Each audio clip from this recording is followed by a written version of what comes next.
जगशील 100 वर्ष. पण अशा 100 वर्ष जगण्याला काय अर्थ आहे? मन मारून 100 वर्ष जगण्यापेक्षा मनसोक्त 50 वर्ष जगलेलं कधीही चांगलं.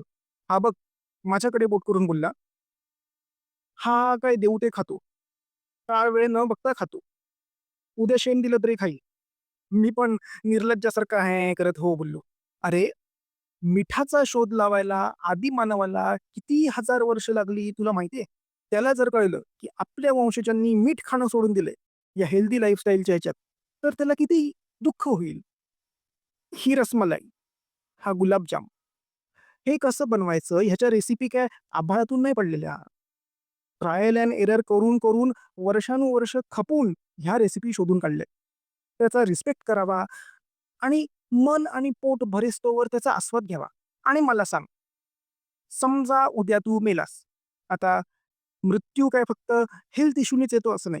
मृत्यूची हजार रूप आहेत. तर मरताना तुझ्या मनात रिग्रेट असेल की नाही, की इतकी वर्ष काटेकोरपणे जगलो, मन मारून जगलो. हे खायचं होतं पण नाही खाल्लं. हे प्यायचं होतं पण नाही प्यायलो. पण तोच मी. काय हवं नको ते खातो-पितो.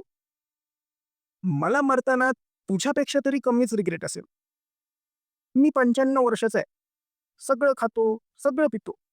बीपी आहे, पण वर्षानुवर्ष बीपी चेक सुद्धा नाही केलेला. त्यामुळे बीपी पण मी आहे की नाही ते चेक करायला येत नाही. वासू आजोबाचं कीर्तन काही संपेना. मग मीच कॉल आल्याचं खोटं-खोटं नाटक केलं आणि त्या मित्राला घेऊन तिथून सटकलो. पण वासू आजोबाचं हे म्हणणं तुम्हाला कसं वाटलं ते कमेंट करून सांगा. व्हिडिओ शेअर करा, लाईक करा आणि चॅनल सबस्क्राईब करा. धनत्रयोदशीच्या सगळ्यांना मनःपूर्वक शुभेच्छा. शुभ दीपावली.